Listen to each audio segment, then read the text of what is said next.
Hi there, and welcome to the Skylight Books Author Reading Series. You can find out about this and all of our other author events at skylightbooks.com, where you can also browse our inventory as well as order books online. You can also follow us on Twitter or even be our friend at Facebook. If you would like to talk to a real person, we can be reached at 323-660-1175. Thanks for listening and enjoy. For most of you, our esteemed guest tonight probably needs no introduction. Very esteemed actor and now author, Harry Hamlin. We're just thrilled to have him here to discuss his hilarious memoir, Frontal Nudity. And so with that, I'd like to welcome Harry, and thank you for coming.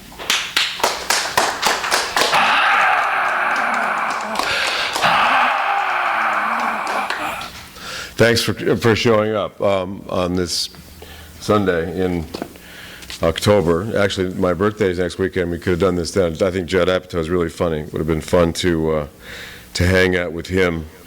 This is the book that I'm talking about today. I'm just going to read a bit about the picture on the front. And if I can see it, I'm so blind these days. The picture that you're seeing, it says a note on the cover.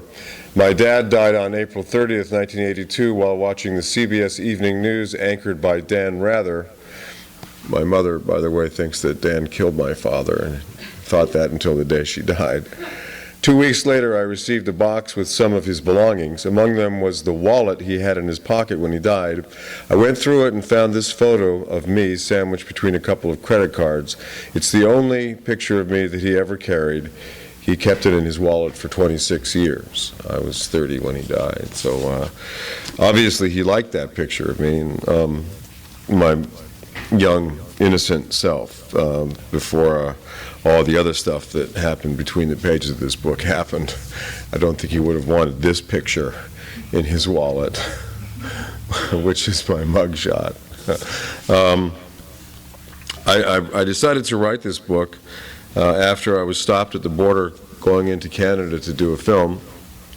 And I happen to live in Canada. I have a home there, and I've got a place, a cabin. All my kids have been going there for years, and I've been going there for 50 years. And I was going across the border, and this young border girl, customs agent with very cool glasses and a very cool haircut, but then a very black customs uniform, stopped me, and when I went up to her, I said, I'm here to work on Harper's Island. I need to get my work permit. And she said, oh, really? She said, where's Harper's Island? And I said, well, Harper's Island doesn't exist. It's in a script. And she goes, wait a minute, you telling me you're going to work on a place that doesn't exist? And I said, no, I'm going to Harper's Island. I'm going to work on Harper's Island, which is a TV show. And she said, well, but where's Harper's Island? And I said, well, but Harper's Island is in the story. She said, well, that's okay, but I want to know where it is. I can't give you a work permit unless you tell me where you're going. And I said, well, I'm going to Vancouver to work on Harper's Island. She says, I never heard of Harper's Island. Where is it in Vancouver? You know, and this went on for so long. And finally, I said, you know, it's a story. It doesn't exist. She said, you can't be going to work in a place that doesn't exist. And I said, well, here's the thing. You know, I work in the movie business, and a lot of things in the movies don't exist. And finally, it began to sink in. And she said, okay, well then where's your paperwork? And I said, well, what paperwork do you need? And she said, well, I need the standard paperwork for getting a work permit. And I said, well, I've gotten at least 15 work permits to work in Canada. I've never shown anything except my passport. What else do you need? She said, well, I need your paperwork. I said, okay, well, what? She said, well, I need your proof of education. I said, my proof of education, and that's for what reason? She said, well, because we've got to prove that you're eligible, that you're qualified to do this job. And I said, well, okay. I went to Yale. I graduated 35 years ago. My diploma has long since disintegrated or been filed away, and I haven't seen it in 35 years. She said, well, I'm sorry, you can't come in the country unless you have it. And I said, well, but I live in the country. You know, I have a house here. I pay $30,000 a year in property taxes for my house here. And she said, I don't care about that. You have to have your proof of education. And I said, well, I'm sorry. What do I do? I said, go on IMDb. You know, you can go on the computer. That'll have my whole history, and you can find out who I am. She said, that's not the way it works here in Canada. So then she said she wanted a signed contract. I said, well, I was hired yesterday. You know, I flew in from my place in Toronto, and I'm here. And she said, well, I can't let you in without a signed contract at the very least. And I said, well, I haven't even seen the contract yet. You know, that's not the way it works. And she said, that's the way it works here. Anyway, this went on and on and on. And finally, she said, okay, I'm going to cut you a break. I'm going to give you the benefit of the doubt. I'll give you your work permit. You pay the $135 over there, but I've got one more thing to do. She said, take a seat. I'll be back in 10 minutes. She came back 10 minutes later with a big smirk on her face, and she said, well, Mr. Hamlin, tell me about these felony convictions of yours. Well, she'd done a 40-year background check, and sure enough, in Berkeley in 1970, I was arrested for felony possession of narcotics. However, I didn't have any narcotics on me, and I was never convicted of felony possession of narcotics, but I was arrested for felony possession of narcotics, and that's all she had in her computer. So she said to me that I would never be allowed to enter Canada again until I cleared this little issue up.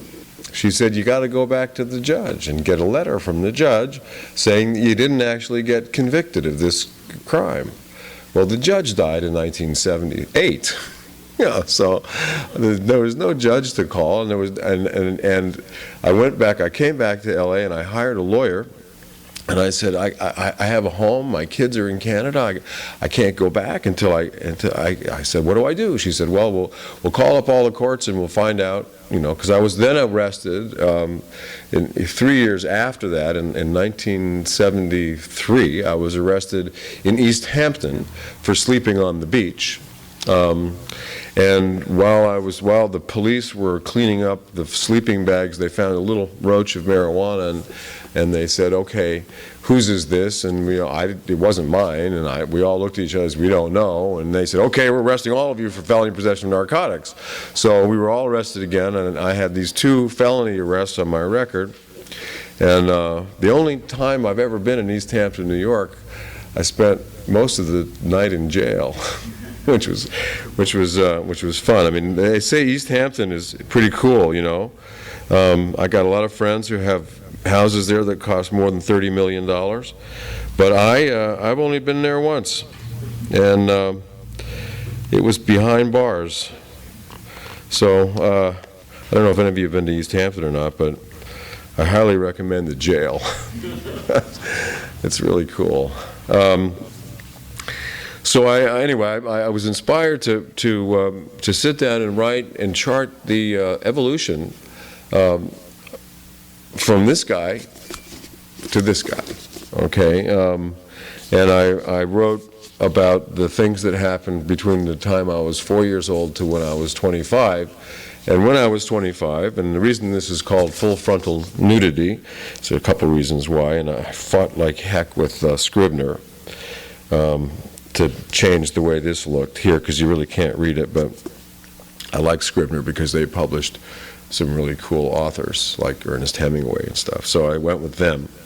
But I did a play called Equus. I don't know if any of you have heard of this play or seen it, but when I was 25, I played the boy in Equus, which is how I got my equity card. It was the first job I ever had, and the good news was it was one of the greatest parts ever written for a young man.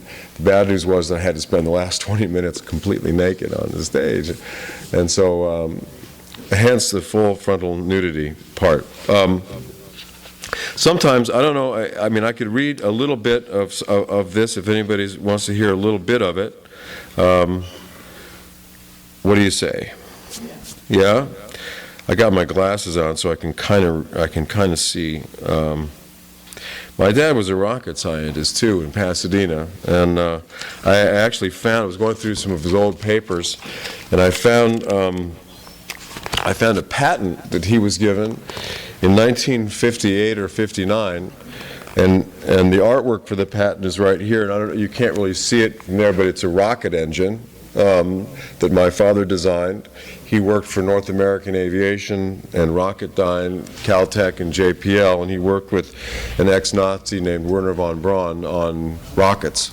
And my father designed this engine here, which ended up becoming what was called the F-1, which was the rocket that took the astronauts to the moon in the during the Apollo program. So I found this. The kind of cool thing about this letter from North American Aviation is it says a patent application on a rocket engine starting method was filed in the U.S. Patent Office recently for Mr. Hamlin. Mr. Hamlin's cooperation with the members of the patent section with respect to supplying information concerning his contribution to the solution of a problem encountered at North American Aviation with its field activities is greatly appreciated. Please find enclosed a check in the amount of $100 less standard deductions. So standard deductions were probably close to 50% in those days, so I'd say my dad made about $60 on making the biggest rocket engine that ever been made in the history of the world. So I didn't see any of that $60, by the way. So, he was a rocket scientist, but he was also pretty screwed up too. Here, I'm going to read quickly. There aren't any kids out there. They're going to read quickly just a little something, and this is called from an early chapter, and it's called Spot. And there's a little picture of me when I was like 3 or something. So when I was 3, we got a dog from the pound. I was terrified of dogs and spent the first few days of dog ownership climbing around the house on top of the furniture, lest I be devoured by the pudgy female Dalmatian now prowling the rooms of our Pasadena craftsman house. My parents named the dog Spot, and if they'd had an ironic bone in their bodies, I might have considered such a moniker for a Dalmatian cool. But alas, they were Republican, and seriously Republican, and as a result, I always considered the choice quite lame. This whole package, the whole Hamlin thing, was somehow lame in my 3-year-old judgmental subconscious, and I included myself in the whole lame Hamlin package. At the time that we got Spot from the pound, the American military-industrial complex had just finished up with World War II and was working on the tail end of the Korean War, and the industry was still punching out shell casings and hadn't gotten around to doggy bowls yet. So we had to get creative when it came to feeding the dog its half can of horse meat a day. Now that was pretty much all that was on the menu for dogs in those days. As I recall, it was Calcan horse meat, a tasty treat that Spot was kind enough to share with my father from time to time after he'd had a particularly long night out on the town. I would stroll into the kitchen around 9 a.m. on a Sunday morning, and there would be Dad, bleary-eyed, with a silver fork in his hand, rooting around for the perfect morsel of horse flesh in the nearly empty can of Calcan. Spot would sit next to him, drooling and wondering why the human was putting her food into his mouth.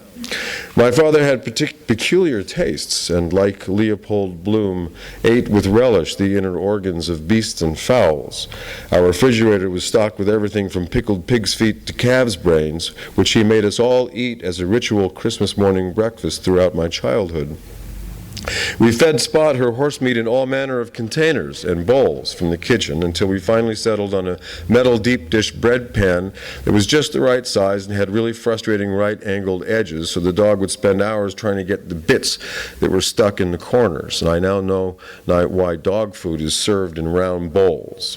We endured hours of scraping and clanging as Spot pushed the bread pan all over the back patio. It must have driven her crazy. All that pushing and scraping, though, meant that the pan had a relatively short shelf life, and we got her a new bowl around twice a year and retired the old bowls into the garden shed for some unknown future use. My parents had been through the Depression and a couple of world wars, and you just never threw anything away. It was one of those discarded bread pans that contributed to my first big life mistake. It was around the time that we got Spot that I discovered I had a very, very small penis. I have a vivid memory of one of the nursery school teachers teaching me how to shake the last drop of urine off my tiny penis, she had the audacity to actually take my minuscule member between her enormous red nail-polished thumb and forefinger while I stood before a huge floor-length urinal and shake, shake, shake, while she said in a very sexy voice, "That's it, shake it, until you get the very last drop." Now, the male member at age 3.5 has about the girth of a Ticonderoga No. 2 pencil and is about an inch long in its flaccid state, which is customary until around a year later when it starts to get erect in the mornings for no particular reason.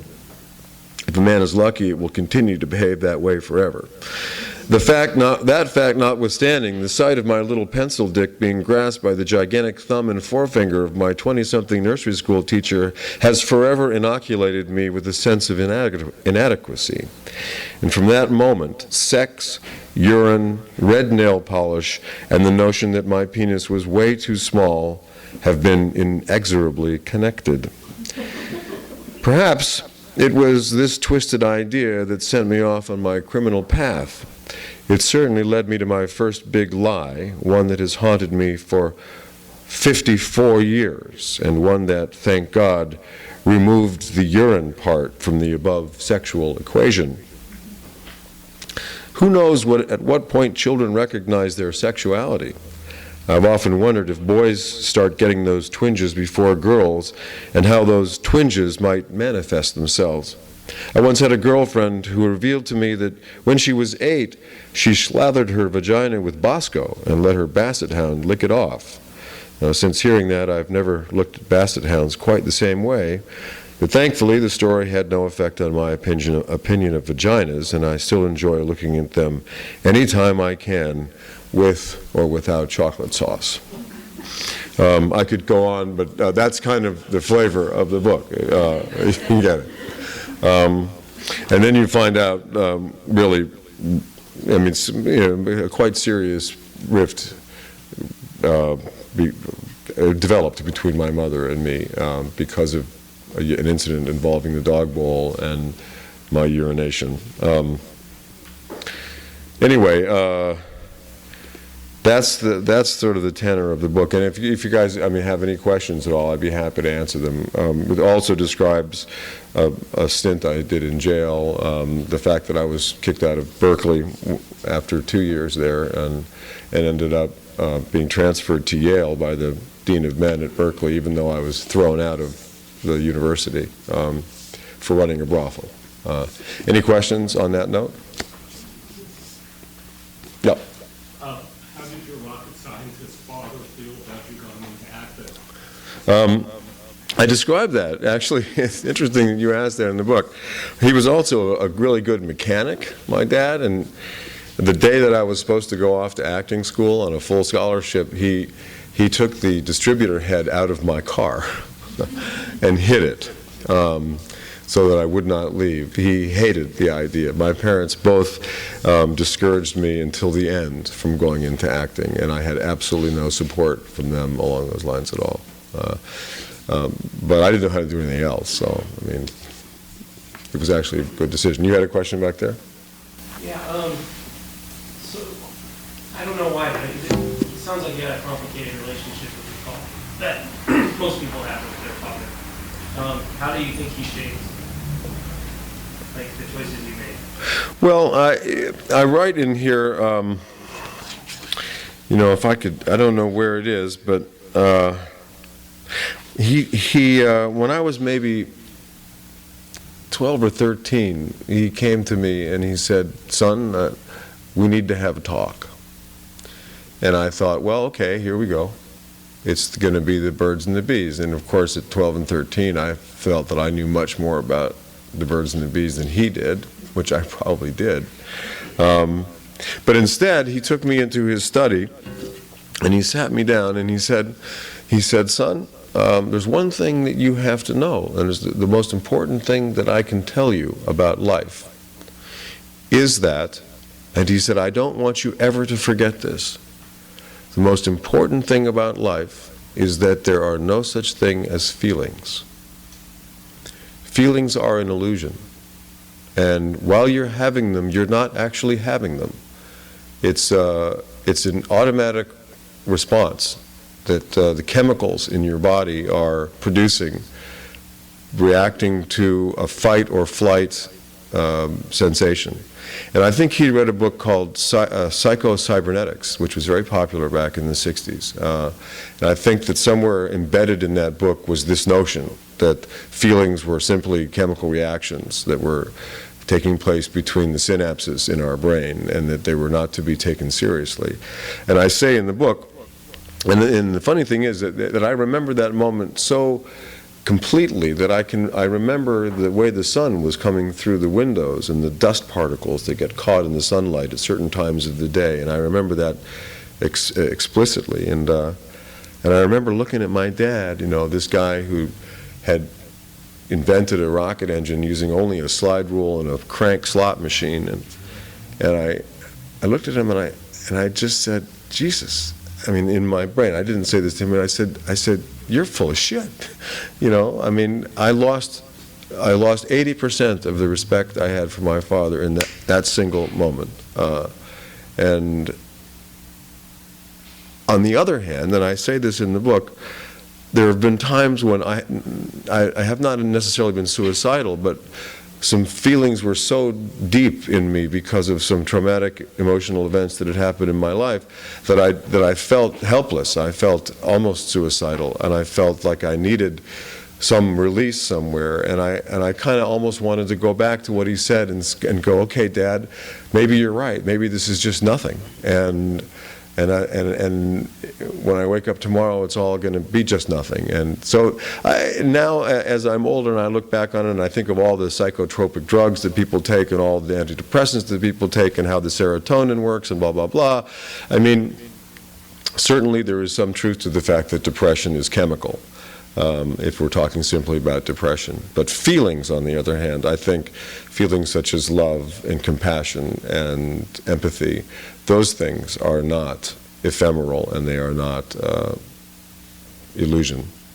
So there you go. Does that answer that one? Okay. You so clearly have a way with words and a talent for writing. Is this your first writing project? This is. Aside from some things that I wrote in college, you know, that usually I had taken like Dexedrine or something to get through, as we used to do in college. But I had no expectation that I was going to actually write a book. I just sat down to kind of write some thoughts about this thing that happened in Canada, and the things started coming out, and the just absurdity of some of the things that happened in my life just began to manifest on the page, and you know, particularly getting kicked out of Berkeley, which I'd forgotten all about, and Ronald Reagan had a big hand in that because he was governor of California at that time, and the governor of California is the head of the Board of Regents of the University of California, and it just so happened that I was fairly responsible in my sophomore year at Berkeley and was tapped to be the president of my fraternity, which I wasn't in a fraternity. I was renting a room in a house that had been a fraternity house, but in 1970 there were no fraternities. People rented rooms in these beautiful houses, and you stayed there. And in our case, it was the Delta Kappa Epsilon house, and there was, in order to make the rent, in order to pay the landlord, we had to rent out all the rooms in the house. But there weren't enough men who wanted to live in a house like that, so we ended up renting out 10 or 11 rooms to women. So we had at the Delta Kappa Epsilon house 10 or 11 women living along with 10 or 11 guys, and which was a fine arrangement, I must say. We had a big, the second floor of the Deke house there has this one huge bathroom with 8 or so spigots for showers, you know, and I got to tell you that, you know, every weekday morning that was a glorious place to be. For those of us who were young and adventurous and naked in the shower, men and women, or girls and boys alike. And it was a great arrangement, and we had the highest grade point average of any fraternity at Berkeley, and every quarter we would get a letter from the Dean of Men saying, you know, you guys are so great, look, your grade point average is almost twice as high as every other fraternity at Berkeley, you know, don't know how you guys are doing it, but keep on doing what you're doing because it's just great. Well, then we had a fire in the spring of my sophomore year while I was president of the Deke House, and the fire department came, and the Berkeley Daily Gazette showed up at 3 a.m. because there was this big fire at the fraternity house, and they were cherry-picking girls off the second floor and the third floor in their nightgowns, which the Berkeley Daily Gazette had a few questions about. And I got my first national press the following week, mainly in the South, and I have clippings that go back to that time, where I was called a pimp who was running a brothel in plain sight in Berkeley at the Deke House. Now, Governor Reagan found out about this, and the year before, during the 1969 riots, he had called Berkeley a hotbed of sexual depravity, and this only added fuel to that fire. So he, when he found out about it, he called the university, and the Board of Regents got together, and they all said, "Oh, this man must go," you know. And they tried to get me kicked out, and they tried to get me to get the girls to leave the fraternity, and I said no. They've paid their rent under California law. They're capable of staying there, which was true at the time. I didn't know it was true, but I was hoping it was true, but it was true. And they couldn't kick any of the girls out, and they couldn't close the house down, and they couldn't legally have me expelled from the university. They could have if there had been computers at that time, because the year before I had been arrested on this felony charge, and though I was never convicted on the felony charge, I was convicted of misdemeanor possession of dangerous drugs, and I did spend a certain amount of time in jail, which is in the book. And if they had had computers in those days, there would have been this cross-pollination, and they would have known that I was a convicted criminal, and they could have kicked me out on those grounds, but they didn't know that, so they couldn't kick me out. And the Dean of Men just had me into his office and said, "Okay, Mr. Hamlin, we can't kick the girls out of the fraternity house, and we can't close you down, but the Board of Regents and I would like you to move along." And I said, "What does that mean? What are you saying?" He said, "Well, we want you to move along. We want you to relocate. We don't want your physical presence in Berkeley anymore." And I said, "Well, so you mean you want me to transfer to another school?" And they said, "Well, that's basically what we're talking about." And I said, "Well, Yale, love to go to Yale." And I was a 4-point student. I was I was ironically on the dean's list at Berkeley, and so that all happened, and I ended up going to Yale and finishing out at Yale for the last 2 years. Unbeknownst to the people at Yale, I was actually a convicted criminal, had a jailbird in Berkeley, and also had been essentially thrown out of Berkeley. So. Were you the original production of Equus? I was the original production of Equus was in London. And then it moved to Broadway, where it was, I think, Richard Burton and Peter Firth did it, and then Anthony Hopkins also did it. But then they had the third iteration of the play was on the West Coast in San Francisco at ACT, which is where I was a student. And ACT had just won the Tony for the best regional theater in the country, so they had picked ACT as the place to launch the West Coast iteration of the play. ACT at the time was all of the big plays that were coming out of the West End in London were going to ACT. It was the only place on the West Coast that was considered good enough. Follow-up to that question? Sure. So if you do a role that's that intense, where you're really plumbing your feelings, how did that affect you emotionally during, like after production, like for a couple hours after you just done, been on stage, or then, a week after? I mean, how did that affect you? Well, I should have bought stock in Jack Daniels, I think. It was a very emotionally, it was an emotional assault to do that play every night, which is why the audience was so engaged. I mean, in the play, Equus, I play a young lung boy in those days, and I had stabbed the eyes out of all these horses in a stable with a hoof pick, and the doctor, a psychiatrist, has been charged to find out why I did this, and that's what the play is about. The play starts with me in the psychiatrist's office, and the psychiatrist wants to find out, okay, why did this guy, go like this and blind all of these horses when he supposedly loved them so much? And it ends up that the young girl who worked in the stables also was trying to get me to have sex with her, and all the horses were watching, and I couldn't get it up, and so I ended up punching their eyes out. The play is not extremely deep, I have to say. If you really look at the premise of the play, it's not an amazingly deep play. However, it really gets the audience going and gets them engaged. And it was standing room only for the entire 2 years that we did the run at the Geary Theater, which holds more than 1,000 people. And every single night they were up, standing up on their seats, cheering, and it was quite an experience, quite an amazing moment. I cannot help thinking about your relationship with your parents and you doing that play and then moving on to become an actor. Obviously, you did not have the support from your parents. If I would have become an actor and then I don't have to support my parents, coming over and see what type of job I'm doing, that would be very difficult. So was there anyone else in your family that would, come and see you and, cheer for you and stuff? From my family, no. No. That was not, Basically, that was... your family became the company that you worked with at times, movie set? My family? Because you don't have mom and dad. Oh, I see what you're saying. Well, I became very codependent in the first, maybe in my 20s. So I always had a girlfriend. I've always been married. Been married 3 times. Not exactly proud of that.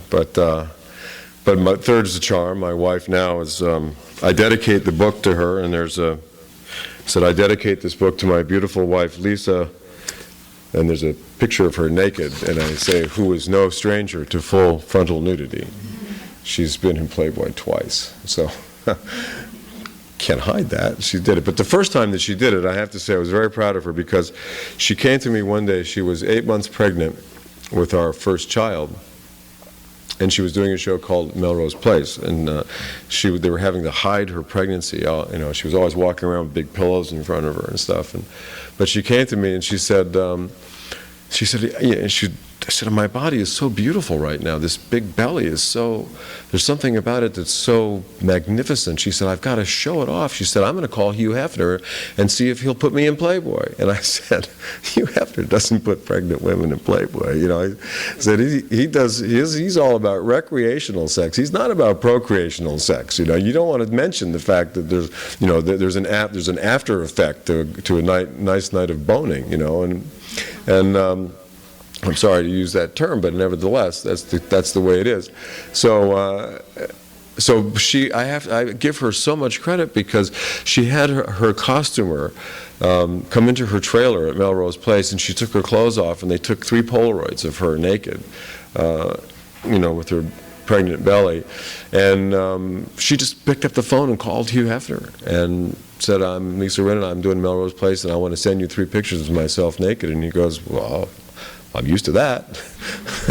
And she did, and he did it. I mean, he put her on the cover of Playboy and put her inside in a pictorial, nude, but fully pregnant. And that has never happened before or since, and I doubt it will ever happen again. But, it was a celebration of the female body in the process of giving birth. I mean, I don't know. She does some amazing stuff, my wife. I'm a very lucky man to have her. But to answer your question, that my family, my extended family has become always my people I work with are my wife. And my parents are now dead, and my brothers are alcoholics, and I've run interventions on them, and they didn't work, so I don't see them either. So I don't, in terms of family, I don't see them much. Thank you. Sure. Anybody else? Was your father involved when he was in Pasadena in the whole Scientology group that he started? My father was, no, he was an agnostic. He went to church, though. You know that the whole Scientology was related to the beginnings of Scientology. With L. Ron Hubbard, was that Pasadena? Yeah, it was Pasadena. Well, it's quite possible. In Berkeley, when I was there was a big movement there as well, and there's a chapter in here on this girl that I went out with, whose brother became a member of the church back then and is now like way up. It was really crazy stuff. I mean, it'd be fascinating for you to find out about it. I mean, it was just crazy. They were all having orgies, and there was... And Scientologists were? Yeah, Really? The people who began Scientology were in Pasadena. They were connected with those labs that you're talking about, or the school. JPL lab? JPL. Oh, really? And they were all, meanwhile, so they were doing all this research, and then meanwhile they were getting into Scientology, and yet they were having orgies, and one of the founders' house burned down. I mean, it's really crazy. I mean, That's wild. And so read about it. Tom Cruise is kind of wild and crazy then. So. The beginnings of Scientology are definitely wild and crazy. I mean, Wow. one of those things that I just stumbled on, and I was like, oh my God. And you Google one site after another, and you're like, whoa. Is that right? Well, I'll have to look into that. I mean, it's certainly a freaky group. One of the people that had was like from this family, and they had a huge mansion, and at the mansion was where they were having the wild orgies. Sort of like no, I'm joking. Yeah, definitely. I would think we can. I thought you were maybe going to go into that with this. No, because my dad was a pragmatist, and he wasn't a religious man at all. He liked the church if the guy at the pulpit was Republican. Right. Republican. Yeah, so. Yeah, I mean, it is fascinating. Huh. Well, I'll have to check into that. Pasadena was, when I was growing up there, it was all white Anglo-Saxon Protestants, and very prejudiced, very bigoted. I didn't know about anybody having orgies or anything like that. But I mean, I think the guy. if they had, I would have stayed in Pasadena. I mean, he came from one of those kind of families. That was he came from like a really, a staid, old money family. A lot of those in Pasadena, And then sort of went into this whole sort of, and was a scientist, and I mean, anyway, read about it yourself and find out. That sounds fascinating. It really does. It was quite an interesting process to write this book, and very cathartic at the same time. And there are a lot of stories in it that I didn't tell for years and years, because I always, as most young American men do, fostered the notion that someday I might make a run at the White House, and I've given up that notion, and so hence it's all here. Okay. So should we sign a few books and then sort of call it a day? Unless anybody else has any more questions, I'd be happy to ramble on for hours. Well, the books are for sale up at the front, and Harry, thank you so much. Absolutely. Thank you.